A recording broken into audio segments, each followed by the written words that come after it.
dia, um maravilhoso dia para você. Seja muito bem-vindo e muito bem-vinda ao nosso canal. Meu nome é Jéssica Cerqueira. Eu estou aqui hoje para semear boas sementes na sua vida através da leitura diária da Bíblia que nós estamos fazendo. E hoje é o nosso 41º dia. Se você acabou de chegar aqui agora no canal, lembre-se de se inscrever, ativar o sininho para você estar sempre recebendo notificações de quando eu posto um vídeo novo. Além disso, se você gostar também desse conteúdo, curta e compartilhe, porque como eu digo, bora semear boas sementes. Quando você compartilha esse conteúdo, é uma semente que você está plantando na vida de outra pessoa, ok? Que Deus possa abençoar a sua vida grandemente. E vamos fazer uma oração para começar a nossa leitura de hoje.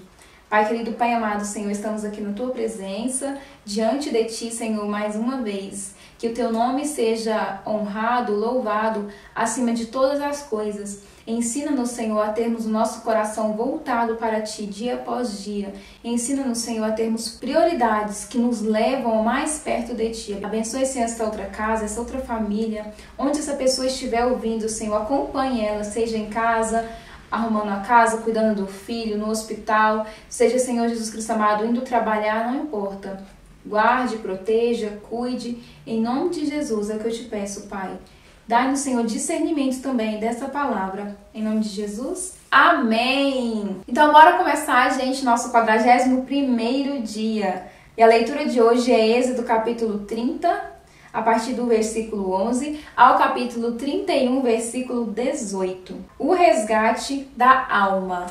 Falou mais o Senhor a Moisés, dizendo: Quando tomares a soma dos filhos de Israel, conforme a sua conta, cada um deles dará ao Senhor o resgate da sua alma, quando os contares, para que não haja entre eles praga alguma quando os contares.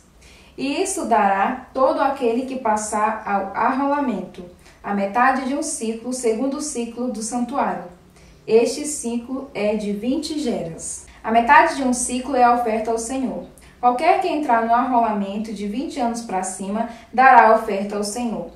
O rico não aumentará, e o pobre não diminuirá da metade do ciclo, para quando derem a oferta ao Senhor, para fazer expiação por vossas almas. E tomarás o dinheiro das expiações dos filhos de Israel, e o darás ao serviço da tenda da congregação. E será para memória aos filhos de Israel diante do Senhor, para fazer expiação por vossas almas. A pia de cobre.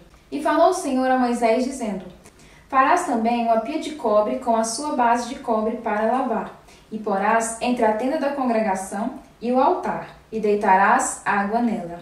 E Arão e seus filhos nela lavarão as mãos e os seus pés. Quando entrarem na tenda da congregação, lavar-se-ão com água, para que não morram, ou quando se achegarem ao altar para ministrar, para acender a oferta queimada ao Senhor. Lavarão, pois, as mãos e os pés, para que não morram, e isso lhe serás por estatuto perpétuo, a ele e à sua semente nas suas gerações. O azeite da santa unção. Falou mais o Senhor a Moisés, dizendo: Tu, pois, toma para ti das principais especiarias, da mais pura mirra, 500 ciclos, e de canela aromática a metade, a saber, 250 ciclos, e de cálamo aromático 250 ciclos, e de cássia 500 ciclos, segundo o ciclo do santuário, e de azeite das oliveiras 1 hin. E disto farás o azeite da santa unção, o perfume composto segundo a obra do perfumista. Este será o azeite da santa unção. E com ele ungirás a tenda da congregação e a arca do testemunho, e a mesa com todos os seus utensílios, e o castiçal com os seus utensílios, e o altar do incenso, e o altar do holocausto com todos os seus utensílios, e a pia com a sua base. Assim, santificarás essas coisas para que sejam santíssimas. Tudo que tocar nelas será santo. Também ungirás Arão e os seus filhos, e os santificarás, para me administrarem o sacerdócio. E falarás aos filhos de Israel, dizendo: Este me será o azeite da santa unção nas vossas gerações. Não se ungirá com ele a carne do homem, nem fareis outro semelhante conforme a sua composição. Santo é e será santo para vós. O homem que compuser tal perfume como este, ou o que ele puser sobre um estranho será extirpado dos seus povos. O incenso santo. Disse mais o Senhor a Moisés: toma especiarias aromáticas, estoraque, iônica e gálbano, essas especiarias aromáticas e incenso puro de igual peso. E disto farás incenso, um perfume segundo a arte do perfumista, temperado, puro e santo. E dele, moendo, o pisarás, e dele porás diante do testemunho, na tenda da congregação, onde eu virei a ti. Coisa santíssima vos será. Porém, o incenso que farás conforme a composição deste, não o fareis para vós mesmos. Santo será para o Senhor. O homem que fizer tal como este para cheirar, será extirpado do seu povo. Os artífices da obra do tabernáculo. Capítulo 31. Depois falou o Senhor a Moisés, dizendo: eis que tenho chamado por nome a Bezalael, filho de Uri, filho de Ur, da tribo de Judá.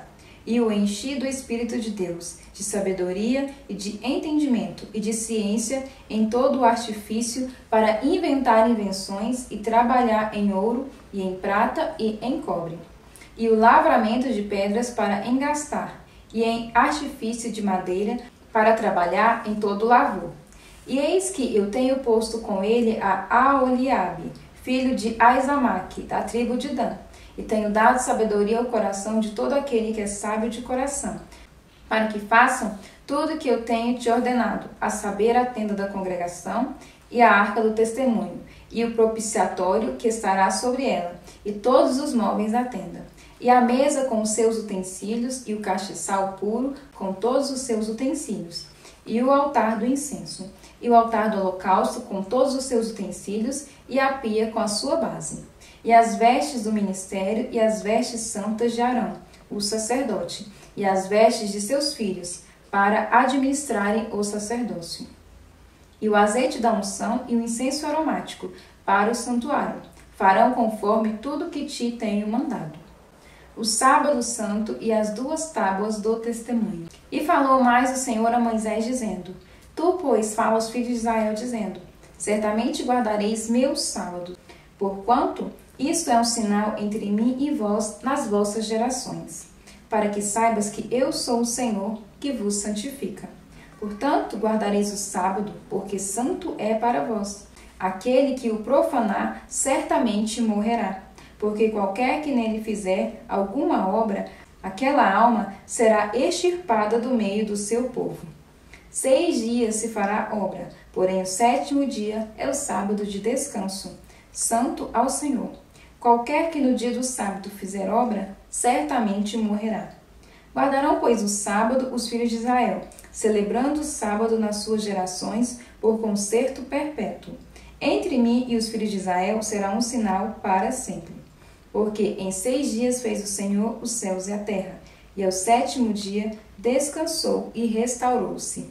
E deu a Moisés, quando acabou de falar com ele no monte Sinai, as 2 tábuas do testemunho, tábuas de pedra, escritas pelo dedo de Deus. Estudo de hoje, Êxodo capítulo 31, versículo 1 a 11. Deus valoriza todas as habilidades de seu povo, não apenas daqueles que possuem competências teológicas ou ministeriais. Temos a tendência de valorizar somente os que estão à frente, em cargos de liderança. Acreditamos na ideia de que ser influente é o que realmente importa. Mas Deus deu a Bezalael e a Aholiabe habilidades cheias do Espírito em artesanato. Seu trabalho duraria mais que a liderança de Moisés e Arão.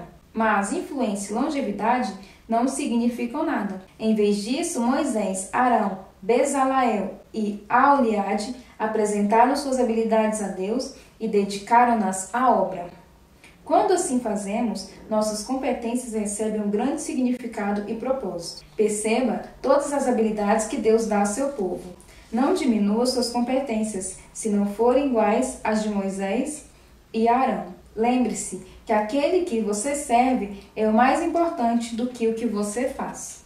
Mateus capítulo 26, versículo 36 ao versículo 68. Jesus no Getsêmani. Então foi Jesus com seus discípulos para um lugar chamado Getsêmani e lhes disse: sente-se aqui enquanto vou ali orar. Levando consigo Pedro e os 2 filhos de Zebedeu, começou a entristecer-se e a angustiar-se. Disse-lhes então: a minha alma está profundamente triste, numa tristeza mortal. Fiquem aqui e vigiem comigo.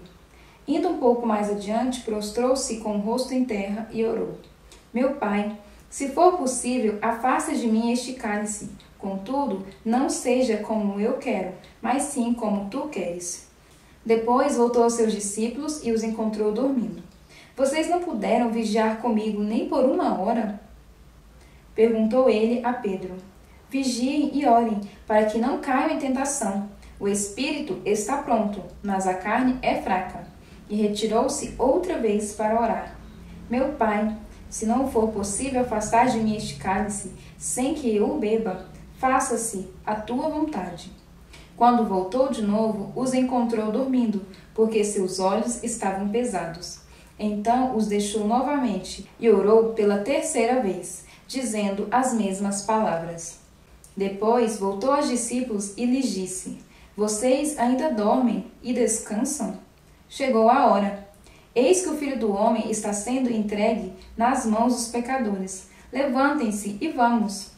Aí vem aquele que me trai. Jesus é preso. Enquanto ele ainda falava, chegou Judas, um dos 12. Com ele estava uma grande multidão armada de espadas e varas, enviada pelo chefe dos sacerdotes e líderes religiosos. O traidor havia combinado um sinal com eles, dizendo-lhes: aquele a quem eu saudar com beijo é ele. Prendam-no. Dirigindo-se imediatamente a Jesus, Judas disse: salve, mestre, e o beijou. E Jesus perguntou: amigo, o que te traz? Então os homens se aproximaram, agarraram Jesus e o prenderam. Um dos que estava com Jesus estendeu a mão, puxou a espada e feriu o servo do sumo sacerdote, decepando-lhe a orelha. E disse-lhe Jesus: guarde a espada, pois todos os que empunham a espada, pela espada morrerão. Você acha que eu não posso pedir ao Pai e ele não colocaria imediatamente à minha disposição mais de 12 legiões de anjos? Como então se cumpririam as Escrituras que dizem que as coisas deveriam acontecer desta forma? Naquela hora, Jesus disse à multidão: estou eu chefiando alguma rebelião para que vocês venham prender-me com espadas e varas? Todos os dias eu estive ensinando no templo e vocês não me prenderam. Mas tudo isso aconteceu para que se cumprissem as Escrituras dos profetas. Então, todos os discípulos o abandonaram e fugiram. Jesus diante do Sinédrio. Os que prenderam Jesus o levaram a Caifás, o sumo sacerdote, em cuja casa se havia reunido os mestres da lei e os líderes religiosos. E Pedro o seguiu de longe até o pátio do sumo sacerdote. E entrou e sentou-se com os guardas para ver o que aconteceria. Os chefes do sacerdote e todo o sinédrio estavam procurando um depoimento falso contra Jesus, para que pudessem condená-lo à morte. Mas nada encontraram, embora se apresentasse muitas falsas testemunhas. E finalmente se apresentaram 2, que declararam: este homem disse: sou capaz de destruir o santuário de Deus e reconstruí-lo em 3 dias. Então o sumo sacerdote levantou-se e disse a Jesus: você não vai responder à acusação que eles fazem? Mas Jesus permaneceu em silêncio. O sumo sacerdote lhe disse: exijo que você jure pelo Deus vivo. Se você é o Cristo, Filho de Deus, diga-nos. Tu mesmo dissestes, respondeu Jesus. Mas eu digo a todos vós: chegará o dia em que vereis o Filho do Homem assentado à direita do Poderoso e vindo sobre as nuvens do céu. Foi quando o sumo sacerdote rasgou as próprias vestes e disse: blasfemou. Por que precisamos de mais testemunhas? Vocês acabaram de ouvir a blasfêmia. O que acham? É réu de morte, responderam eles. Então alguns lhe cuspiram no rosto e lhe deram murros. Outros lhe davam tapas e diziam: profetize-nos, Cristo. Quem foi que lhe bateu? Estudo de hoje, Mateus capítulo 26, versículos 51 ao 53. Pedro foi o homem que cortou a orelha do servo. Em João capítulo 18, versículo 10. Ele estava tentando evitar o que acreditava ser a derrota e não percebeu que Jesus tinha que morrer para obter a vitória. Quantas vezes caímos na mesma mentalidade? Temos de comparar inteligências e vencer uma discussão. Precisamos gastar mais dinheiro e construir um ministério maior. Necessitamos falar mais alto para chamar atenção para a nossa causa. Carecemos corresponder cada ação com uma reação igual e oposta. Mas Jesus demonstrou um perfeito compromisso com a vontade de seu Pai. O que ele fez parecia fraco para Pedro, pois Jesus aparentava estar perdendo. Mas então o mestre tocou na orelha do servo e curou-o. Em Lucas capítulo 22, versículo 51. De fato, Jesus era capaz de fazer o que milhares de homens com espadas não podiam. Por que Jesus usou seu poder de curar, mas não para salvar a si mesmo? Para Jesus, o seu potencial servia a um propósito maior. Por este motivo, ele conteve o seu poder naquele momento em vez de usá-lo. Talvez você tenha intelecto, dinheiro ou seja influente, mas sabe para que essas características servem? Você sabe quando não usá-las? Orando os Salmos. Quando o Salmo 32, que o Salmo 32 oriente sua confissão. Quando o seu coração estiver bem diante de Deus, louve o Senhor. Salmos 32, versículo 1 a 11. A felicidade do homem perdoado. Exortação ao arrependimento. Capítulo 32. Bem-aventurado aquele cuja transgressão é perdoada e cujo pecado é coberto.